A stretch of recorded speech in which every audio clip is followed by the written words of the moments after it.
So first we deal with what is immunology. So basically we can say that immunology is the study of immunity.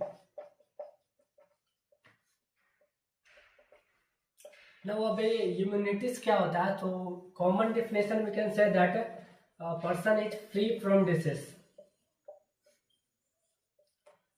Now immunity जो है वो दो तरह के होते हैं.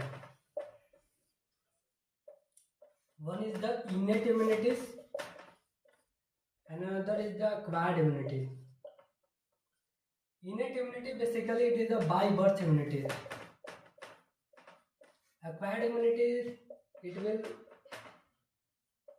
adapt during its lifetime as a failure of innate immunities. तो basically अगर बाय बर्थ अगर कोई इम्यूनिटीज प्रोवाइड हो रहा है तो उसे इनेट इम्यूनिटीज बोलेंगे, और ड्यूरिंग इट्स लाइफ टाइम अगर इम्यूनिटीज अचीव हुआ है तो उसको अक्वायर्ड इम्यूनिटी बोलेंगे. अक्वायर्ड इम्यूनिटी रोल में तब आएगा जब इनेट इम्यूनिटीज पूरी तरह से असफल हो जाएगा ऑर्गेनिजम्स को डिस्ट्रॉय करने में. जब इनेट इम्यूनिटीज फेल करेगा तब जाकर अक्वायर्ड इम्यूनिटीज रोल प्ले करेगा. अगर ऑर्गेनिजम्स जो कोई भी पैथोजन हमारे बॉडीज के अंदर इंटर करता है और वो इनेट इम्यूनिटी सफिशिएंट होता है उसको डिस्ट्रॉय करने के लिए, then there is a no any role of acquired immunities. तो बेसिकली इन दोनों के कुछ मेंबर्स होते हैं, हम उनको एक एक करके डिटेल से देखते हैं.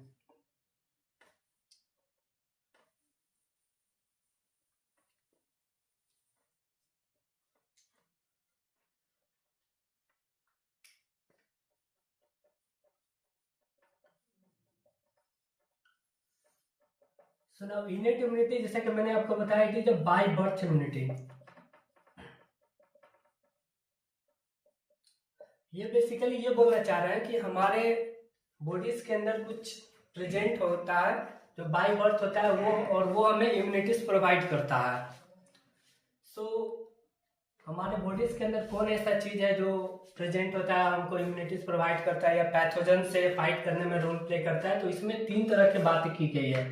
एक तो बैरियर होते हैं, दूसरा इम्यून सेल्स होते हैं, और जो तीसरा जो होता है कुछ एंजाइम्स होगा या कुछ प्रोटीन होगा जो बाय बर्थ इम्यूनिटीज प्रोवाइड करता है. सुनो, ये बैरियर जो होता है वो तीन तरह का होता है. One is the mechanical barrier, another is the chemical barrier, and the third is the biological barrier. One is the mechanical barrier, second is the chemical barrier, and third is the biological barrier. So now we start with the barrier.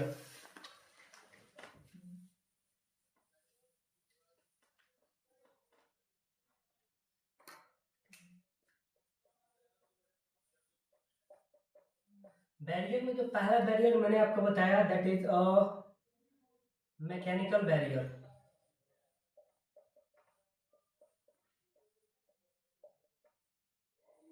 ना mechanical barrier में दो चीज आ जाते हैं, एक तो skin होता है और दूसरा म्यूकस लाइनिंग होती है. अब इन दोनों के अंदर ऐसा क्या चीज होता है जो ऑर्गेनिज्म से हमें प्रोटेक्ट करता है? बेसिकली अगर देखा जाए तो स्किन का जो पीएच है, हमारा स्किन का जो पीएच है वो कुछ इस तरह से होता है कि इस पे ग्राम नेगेटिव बैक्टीरिया जो है वो ग्रो नहीं कर सकता है. Gram negative bacteria will not grow or survive. Mucus lining में क्या होता है? म्यूकस लाइनिंग के दौरान आईजीए एंटीबॉडीज होता है. हमारे जो पूरा जीआईटी है उसमें जो म्यूकस लाइनिंग है वो आईजीए से कोटेड होता है.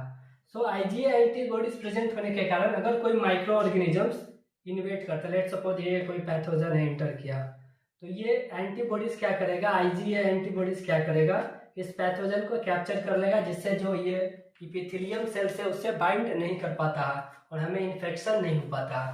तो मैकेनिकल बैरियर में अगर हम कंक्लूड करें तो दो चीज की हमने बात की, एक स्किन, दूसरा म्यूकस लाइनिंग.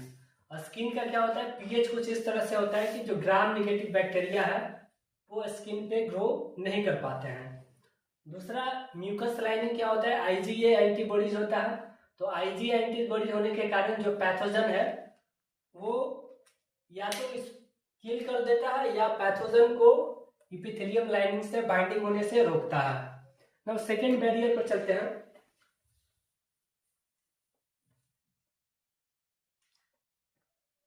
सेकेंड बैरियर मैंने आपको बताया केमिकल बैरियर।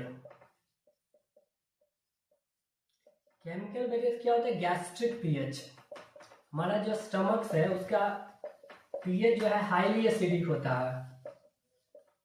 वह स्टमक का पीएच हाईली एसिडिक इतना होता है कि कोई माइक्रो ऑर्गेनिजम्स उसमें सर्वाइव ही नहीं कर पाएगा। तो ये था केमिकल बैरियर। तीसरा बैरियर मैंने आपको बताया that is biological barrier. Biological barrier में कॉमन सेल्स आ जाते हैं।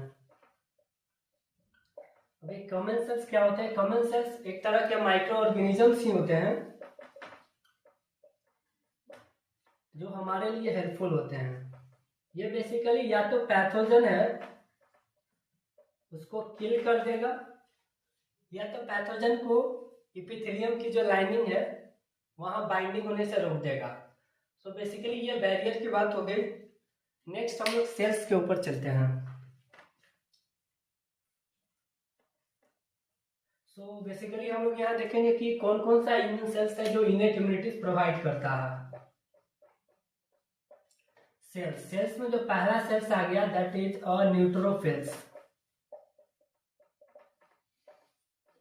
Second is basophils. Third is eosinophils. ये सभी के सभी ग्रेन्युलोसाइट्स हैं, इनमें ग्रेन्यूल्स प्रेजेंट होते हैं। फोर्थ इज मोनोसाइट्स या macrophage. And the fifth is natural killer cell. ये सभी सेल्स होते हैं जो कि इनेट इम्यूनिटी प्रोवाइड करने में रोल प्ले करते हैं। नाउ सेल्स के बाद एंजाइम्स एंड प्रोटीन की बात करते हैं।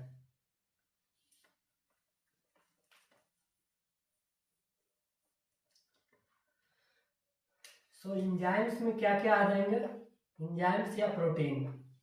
कौन कौन से एंजाइम्स और प्रोटीन है जो कि इनेट इम्यूनिटी प्रोवाइड करते हैं? पहला जो आ जाएगा वो लाइसोजाइम हो जाएगा। अच्छा, दूसरा क्या आ जाएगा? दूसरा सी रिएक्टिव प्रोटीन।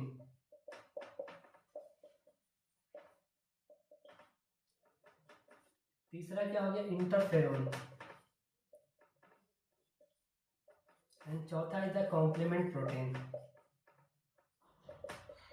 तो ये सभी प्रोटीन और एंजाइम्स मिलके इनेट इम्यूनिटी प्रोवाइड करते हैं। तो यहाँ तक हमने देखा कि कौन कौन से मेंबर्स होते हैं, कौन कौन से सेल्स आ जाते हैं, कौन कौन से बैरियर्स आते हैं, कुछ एंजाइम्स और प्रोटीन होते हैं, ये सब मिलकर इनेट इम्यूनिटी प्रोवाइड करते हैं। Now we go for the acquired immunities.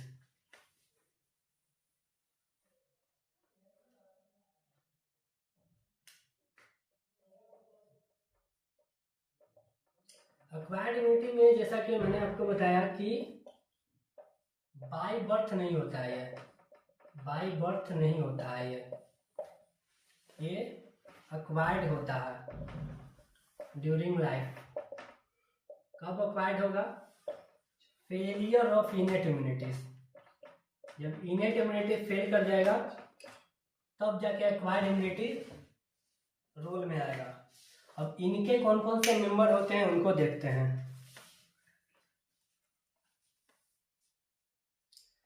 Acquired immunities में बेसिकली जो मेंबर्स होते हैं वो जो इम्यूनिटी प्रोवाइड करते हैं, एक को बोला गया है टी सेल्स, दूसरे को बोलेंगे B cells, plasma cells, antibodies. ये सभी मिलकर ह्यूमरल इम्यूनिटी प्रोवाइड करते हैं। टी सेल्स में दो तरह के आ जाते हैं, एक टी हेल्पर सेल और दूसरा है साइटोटॉक्सिस टी सेल। अच्छा, टी हेल्पर सेल भी दो तरीके से होते हैं, एक TH1 TH2। तो ये टी सेल्स हो गए, दूसरा बी सेल, और हाँ ये सभी सेल मीडिएटेड इम्यूनिटी प्रोवाइड करते हैं। सेल मीडिएटेड इम्यूनिटीज का बेसिकली मतलब ये हुआ कि कुछ इम्यून सेल्स होते हैं जो कि